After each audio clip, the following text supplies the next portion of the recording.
Usa sa atong mga basic desires o mga efforts nga ato gyung gustong makabot aning kinabuhia kana gyung kahiusa, unity. Hakay hibaw man ta nga kung magkahiusa na ta, musunod dayon ang kalipay, kalinaw o kauswagan. Lingiyay mong tupad na nagkahiusa na mo sa inyong balay.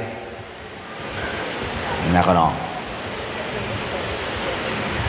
Nya kining maong pangandoy nga magkahiusa ta, bunga ni sa atong pagkalarawan o kasamahan sa Ginoo.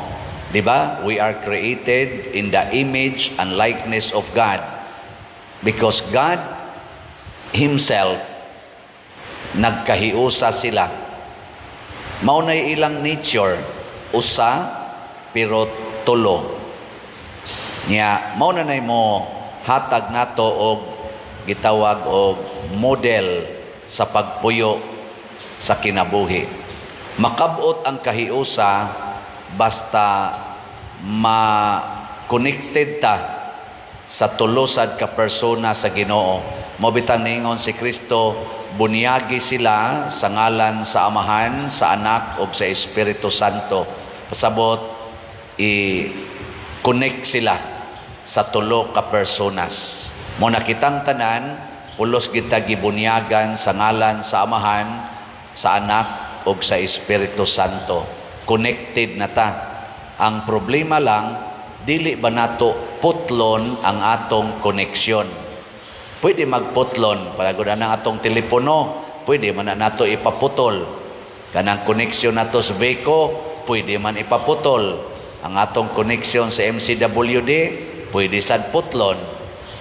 Gay kaduhang lingi sa imong tupad ing na wap maputol imong koneksyon. Wa. Oh, naiuban nga putol na. Nakaron atong tan-awon ang unsaon nato pag-connect ngadto sa Amahan, sa Anak ug sa Espiritu Santo. Basic lang para makakuanta. Diri sa unang pagbasa gipahinumduman ang mga Israelita nga kining atong Dios purti gyud kagamhanan, purti ka mahigugmaon, purti sad siya ka maalagaron. Nya sa atong ikaduhang pagbasa gipahinumduman sad ta nga kining maong Ginoo pinaagi sa Espiritu Santo ang ikatulong persona mihimo nato nga iyang mga anak. Oh, kanindot no? Kakuha na mo? Gamhanan kay natong Ginoo, nagsigi ni siya atiman nato, nya gihimo pagita niyang mga anak og manununod sa iyang gingharian. Nya si Kristo ang ikaduhang persona misulti gyud, ako diri sa ebanghelyo, ako magauban kaninyo sa kanunay hangtod sa katapusan sa panahon. So kanisang Ginoo sige ginigkuyog nato. Nya kun mao ni ang sitwasyon, unsa pa may atong gikinahanglan, wala ka nang hahanapin pa. Di ba? Pero ang problema, wa ba nato putla ang atong koneksyon. Mao nang gipahinumduman sa tubag nato sa Salmo nga nag-ingon, bulahan ang nasod nga gipili sa Ginoo nga iyang kaugalingon. Bulahan ang Israel gihimong bulahan sa Ginoo, pero sad to say ilang giputol ang ilang koneksyon sa Ginoo, maotong nagkinahanglan na sa tag Mesiyas.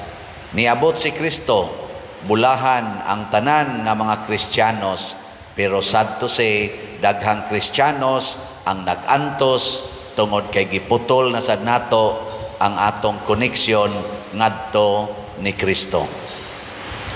Nakaron unsa may atong dapat hinumduman, ang Amahan gitawag na siya creator, siya ang magbubuhat.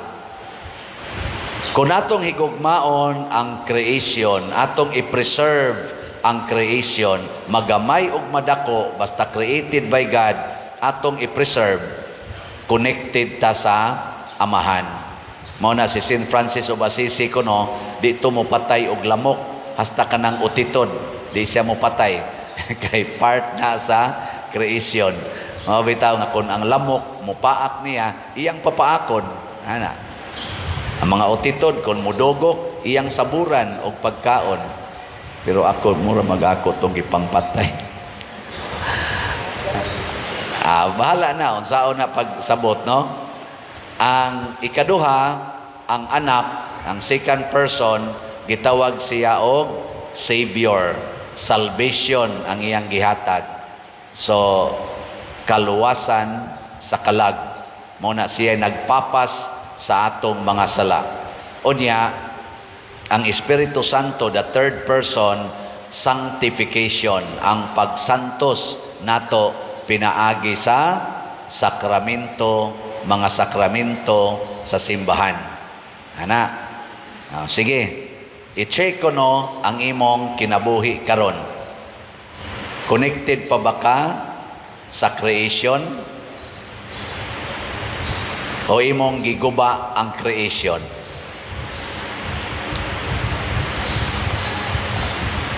Connected pa ba ka sa aktiba ang kaluwasan, imong kalag, wa ba magpadong sa impyerno?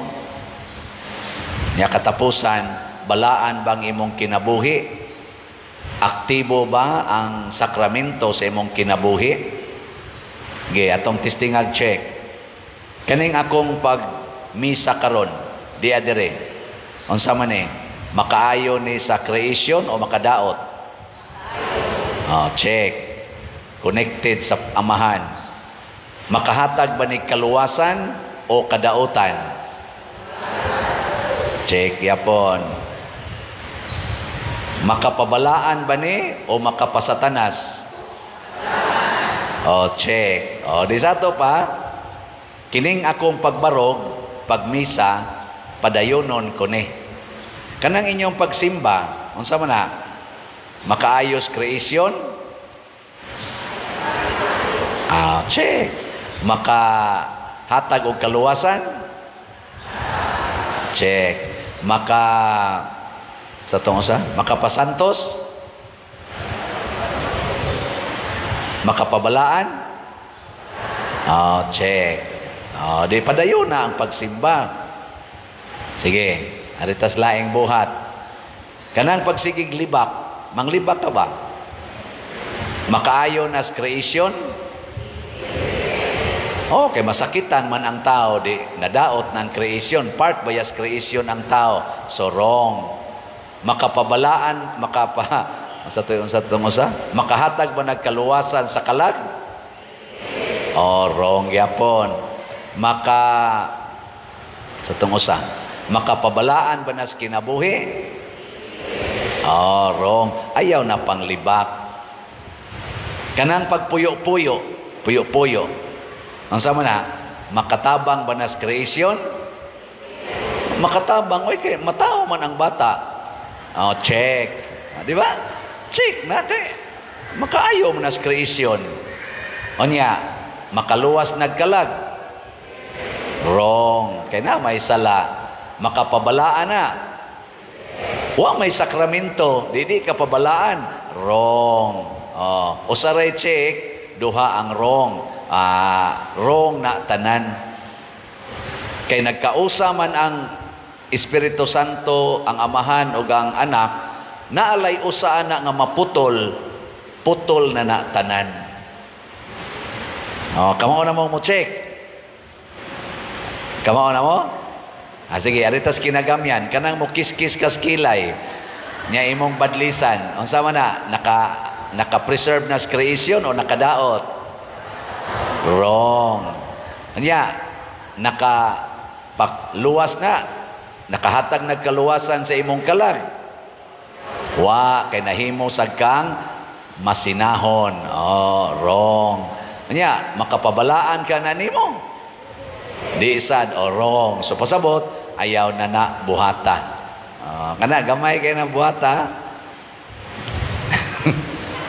Kanang pagpangutang, kanang mangutang ka. Ang sama na, mangutang ba? Ewan na kay kwarta, makaayo na sa kreasyon. Makaayo, kay makakaon man ka. Oh, check. Ana. O niya, pawagtang na sa sala, makaluwas na. Oy, kasagaran, mag-away, inighumas utang, arong. Makapabalaan na. Oy, mamakak ka usahay, pati mo ka pamakak, arong, ayaw pangutang. Unsa may gustos Ginoo? Pangayo. Pangayo. Kanang same-sex union, kanang same-sex ba? Kanang pulos babae, pulos lalaki, magdog, magbinyuay. Makapapreserve na sa, makapahatag nagkaayuhan sa creation. Dili, kay wa may mataong bata. Arong. Onya, makapaluwas na sa kalag. Dili, kay sala sad na. Wrong. Onya, makapabalaan na. Di gyapon, kay wa may sakramento. Arong gyapon. So ayaw na siya. Sayon na kay check no. Sige, lingay mong tupad ing na musta man connected ka sa Holy Trinity. Ing na ba? Na connected ka? Kaning pagpalit og slot, unsa man na? Pagpalit og slot ato kuno i-check. Unsa man na? Makapaayo na sa creation. Oh, check. Makaluwas na, makaluwas. Siyempre, luwas, check. Onya, makapabalaan na. Kapabalaan, check. O sige yung palit og slot. Gani, sa atong sitiyo, nanatay nabuhat na sang laing tulo kabalay. Katapusan na lang ni. Ako lang niyang i-explain anong katapusan na ni. Sige, atong tanawon, ikapila ning balay. Ika-87. Mauna ang before, niya after. Ano na siya? Ika-88. Mauna yung before, niya ang after. Pupariha raman. So, basi gubaon itong primero tingali. Ika-89. Muna ang before, kana anon gubaon ginagnaw. Niya after. Di ba? Na sila'y creation. Luwas. So muna na ato usang katapusan kay among gisubay-subay ang sitiyo dili ra to paghimog balay, pagtabang pudto sa mga kadtong mga nanginahanglan, tanan yung mga kabos, hatag tag bugas, hatag tag assistance, purting daghana na nanguha diya. Kung ato yung istriktuhog subay gikas pag-approve sa sitiyo, more than na ang atong na-spend. So mao to'y sitiyo part 1. Ambot og naabay sitiyo part 2, kutob lagdak sa 89 kabalay, pero daghan kay mga balay or mga pamilya atong nahatagag bugas, nahatagan og ayuda para sa pagpa-ospital hasta pa sa ilang mga kanini ang pag ginagmayng pangayo. Gawas anang mga balay nga atong gipangayo tag sa kabalay gyud, daghan sa tag mga balay nga gipanghatagan lang og atop, bongbong, salogra ang atong gitayo. Niara na dinis mga kilid-kilid. So atong i-declare nga hurot na nato gasto ang atong sitiyo katong part 1. Maghimo lang niya tag sitiyo nga part 2. Atong pakpakan ang tanan nga nipalit og sitiyo. Salamat kayo. Na siya. Niya ang ato sad nga slots, ang atong SBF DAG, San Vicente Ferrers Daily Abundant Graces, nahalina na sa tag 22,549 ka slots, naapay 37,451 ka slots nga available, tag 500 pesos per slot. Nya naa ni siya 16 slot challenge nga tag 8,000 per challenge, nakadawat na po tag 33 ka challenge as of yesterday. Nya para nis atong kumbinto. Kanang kumbinto nato human-human na pero daghan patag bayron non sa contractors og mahurot nig palit, makabayad-bayad gitas tanan. So mo na akong hangyo sige lang itagpalit kay makapahiusa ni nato sa Ginoo sa Santissima Trinidad. Nga nga to sang Mother Mary's Healing and Deliverance, MMHD, para dito sa atong Kapilinya di Fatima, na natayhalin nga 656 ka slots as of yesterday. Napay 5,344 ka slots nga available, tag 1,000 pesos per slot. Ang akong hangyo nato, kamong wapa kapalit, lingay mong tupad, na wapa ka kapalit. Kamong wapa kapalit og MMHD, kay 600 pa man ni 56, ato pa, daghan pang wa kapalit. Karong buwan sa Mayo, gikan karon hangtod karong May 31, month of Mama Mary, paningkamutan natong makapalitag usa ka slot. Kaning tanan nga akong gisgutan ug atong gibuhat, mao ni ang buhat sa Ginoo. Preserving creation, saving creation, especially kita mga tao, and sanctifying creation, labi na gyud kitang mga tao. Himuon tang kabahin sa kabalaan sa kasanto sa Ginoo. Ug ato ning buhaton kanunay, mahunong gining tanang kamatay, tanang gubat, tanang kadaot.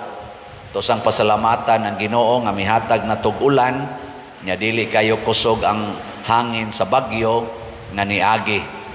Basa-basa pa atong grounds, no? Minaot unta nga duna nagyoy mga regular nga ulan ihatag nato. Pero makita sa Ginoo ang atong kasinsiro isip mga anak niya kun kita sad magsigi og function connected sa Creator, sa Savior og sa Sanctifier nga mao ang Holy Spirit. Katapusang lingi sa imong tupad, na gusto ko connected ta kanunay. Sige, manindog na ta katong connected sa Holy Trinity.